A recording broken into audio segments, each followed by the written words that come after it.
The way we mix drums is changing. I've worked on countless major label projects and I've learned one thing. Your drums can't just be good. They have to be polished, powerful, and carry the entire mix. So today I'm going to give you 5 tips for creating pro level drums, along with the #1 trick to make your drums hit harder. We're going to be dissecting the drums in Tate Mcrae's Dear God. So let's dive in, but first, here's the example.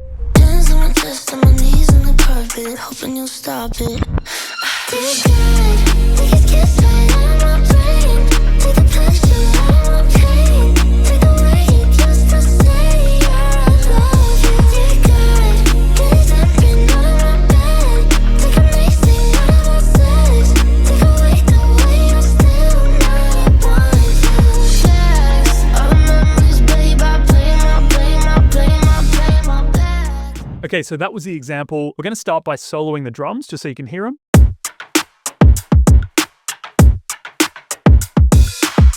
So there's a few things going on here, but the very first thing we're going to look at is layering and sound selection. So as you can hear, a lot of these sounds are pretty hard hitting. A lot of them I chose right out of the box that way. They're by no means bad samples, and I think that that's the first really important lesson, making sure that whatever samples you choose, they sound solid and appropriate for the style that you're actually working in. So if we have a look just at the kick drum to start with,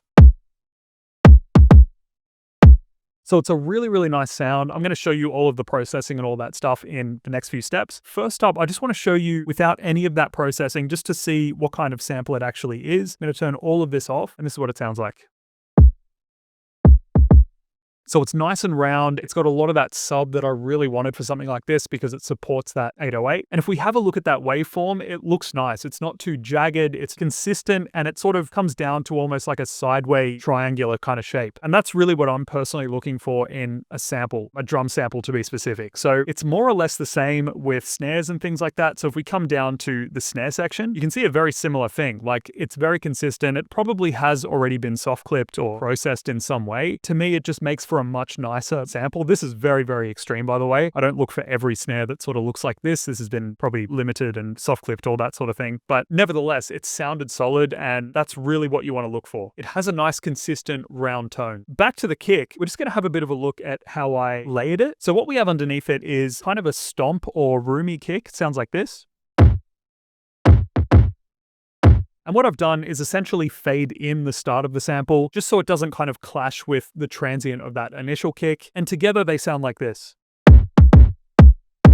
And so it's a way to kind of get those harder hitting samples. You want to make sure that you're strategically layering. You're not picking things of the same frequency. You're complementing one sound. So this sub kick here, it's being complemented by this sort of roomy stomp kick. They're completely different in tone. Where they sit on the frequency spectrum is really different as well. So there's a lot you can do as well with EQ and things like that to kind of carve that out. But that's one really important thing to note when layering your sounds. So if we have a look at the snare, it's a very similar thing. We sort of spoke about the sound selection for that, very much making sure that we've got that round, consistent tone, almost that sort of sideways triangle is what I like to call it, shape going on there, which is really nice. So what we're going to look at are these kind of verbed out claps right underneath. These happen on every 4th hit. So, doing these on every second, I used to do that like when I was just starting out, and everything sounded really just crazy. So making sure that you use these sparingly, but little impacts like these can make a massive difference and just make that hit just hit that much harder. So if we have a look just in isolation,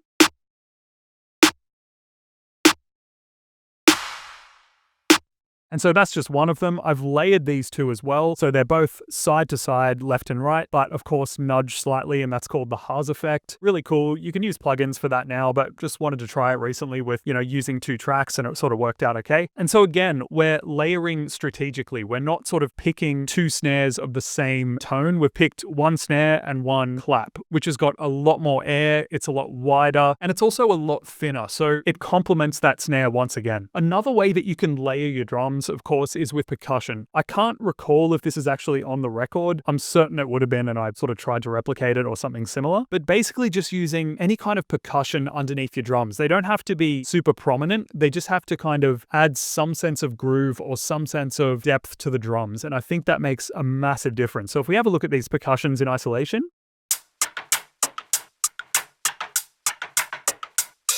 so we've got just a basic live hat here. And then a kind of jangly sort of wood sound. And then something similar, but a lot lower in pitch. So it's complementing it this way. Sort of sounds like drumline sticks or something like that. Then we've got a bit of an open hi-hat here, and then of course our general kind of trap hat. So again, looking at every single layer, one is complementing the other. We don't have sort of 5 of the same type of percussion. If you're picking everything that is on that frequency of that hi-hat, for example, it'll just sound like a mess, or it won't really make much of a difference when you add it, and you'll have all sorts of issues. So really just paying attention to it that way. I usually refer to this as frequency division. So we want to divide up the frequencies. We want something sitting way up here, something sort of towards the middle, maybe slightly below, and then something below that. If you look at your layering in general this way, and you complement that with good sound selection, your tracks will level up instantly, because I think that's a big mistake a lot of producers make. They kind of choose one sound, then they'll choose another, which is maybe only slightly different, but not different enough to actually complement the sound. So that's a bit of an insight to the layering of this track, and then altogether, it sounds like this.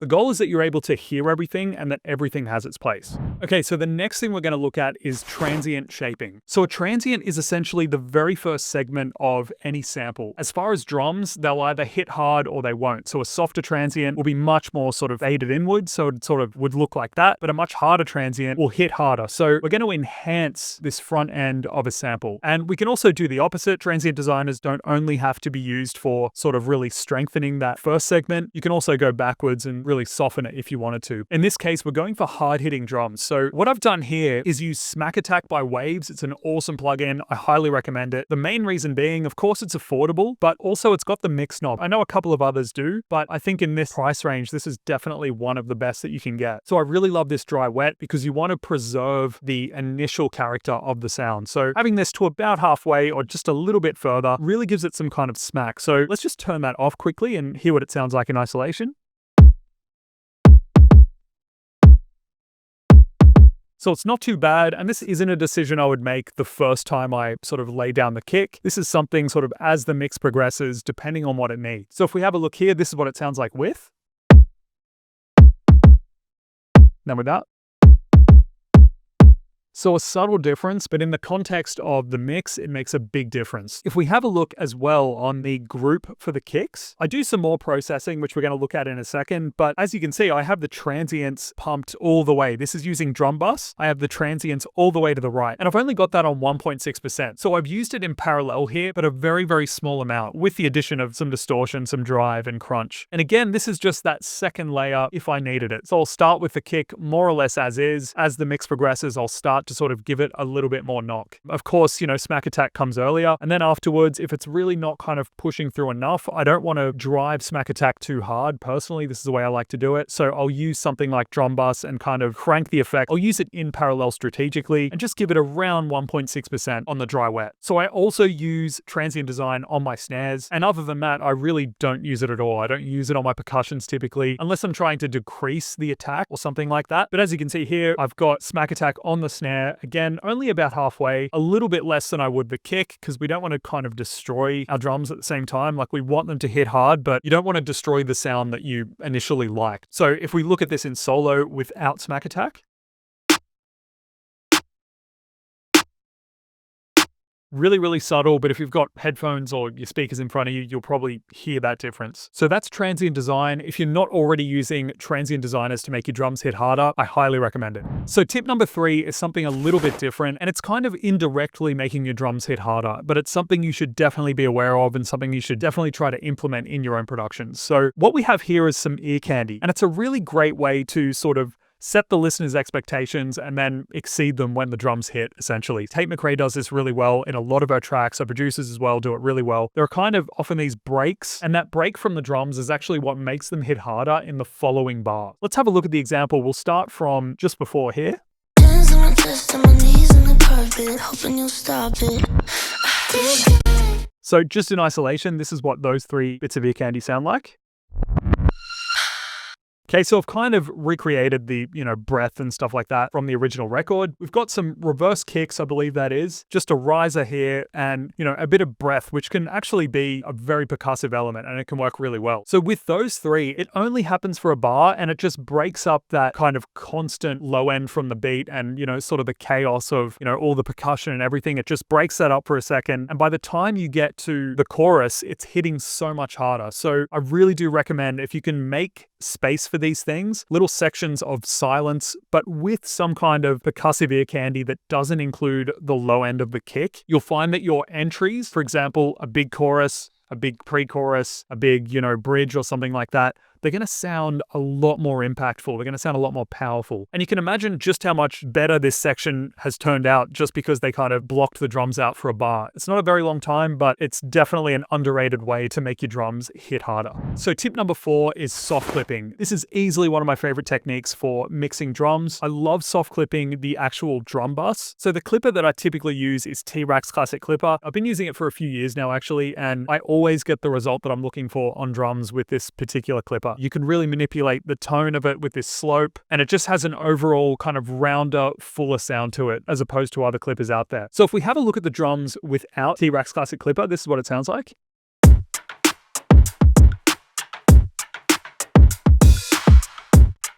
So it's not too bad, but here's what it sounds like with it. And then off.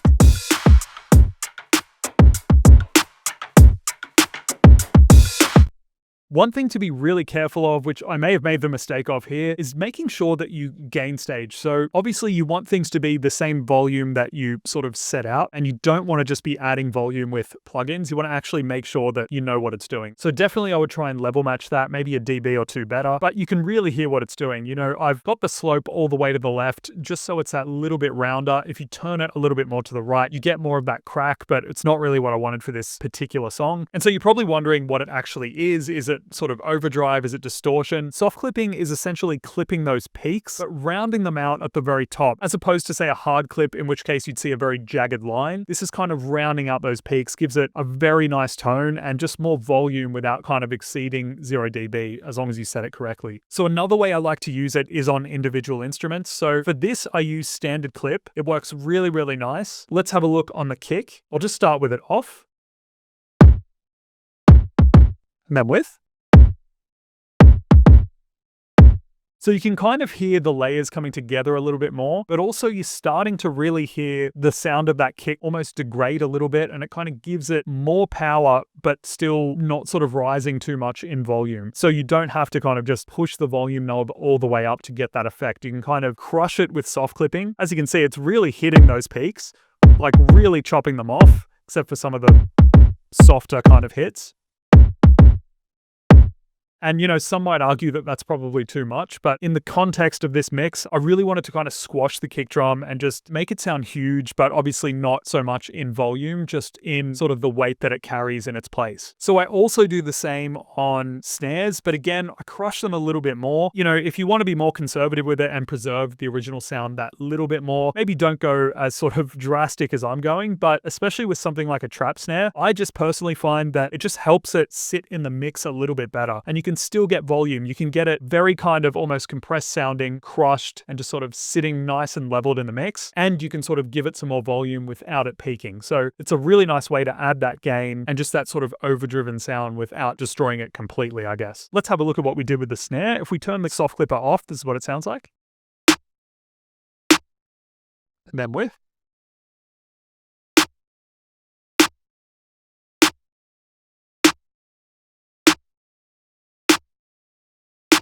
So there are some artifacts there, but again, I really don't mind it in the mix. It sort of sounds good to me. I just like the sound of it. Just crushing it that little bit allows it to kind of take up a little bit more space, but obviously without destroying your headroom. So really big fan of standard clip, highly recommend it. And you can use this on your percussions or anything like that, just to clip those peaks to enable you to get more volume out of them, but also give things a little bit more power that are otherwise sitting a little bit softer in the mix. So can be really nice for both of those things. And finally, my number one trick for hard-hitting drums is parallel compression. By far, this is one of my favorite techniques, maybe second to soft clipping, but this is a really great way to just help your drums stand out in the mix. So what we're doing is essentially working a compressor to its extreme settings. For drums, we can kind of get away with that very, very low attack, release, and ratio. Not so much with vocals, but for drums, this works really well. And what we're doing, we've got the compressor to its extreme settings, and we're going to introduce just a little bit of that extreme compression into the original sound. So we've got our send set up here for drums, and this is a little bit hard to hear if you're not on speakers or with headphones. So if you can, definitely pop those on. And it is subtle, but once you put all of these things in place, it makes a big difference. So let's turn it off, and this is what they sound like.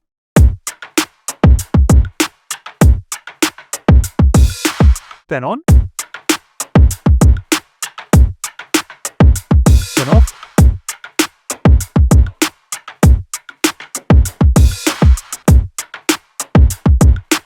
So what I'm hearing for the most part is energy. I'm hearing everything kind of come together, sound a little bit more cohesive, and just really hit a lot harder because we've got that underlying glue. And it's a really great way to enhance your drums, or really any instrument. And what I typically do is set up parallel compression for just about every instrument that I have, or every instrument group. So drums, bass, vocals, whatever it is. And all I'm doing is applying that to my group. So in the context of a mix, if you currently have a mix maybe on your hard drive that you've been working on, the drums just aren't sounding right. If you set up parallel compression, if you set up your compressor, you can copy these settings, something very similar, and obviously adjust them to your track, make sure it's level matched as well. Set it up with a send and just gradually introduce it to your drum group. And I can promise you that it'll make some kind of a difference. You'll start hearing your drums pop through the mix. Thanks for watching, and if you want me to personally coach you so you can finally get your productions to a professional level, just hit the link below to book a call. Don't forget to like, comment, and subscribe, and I'll see you in the next one.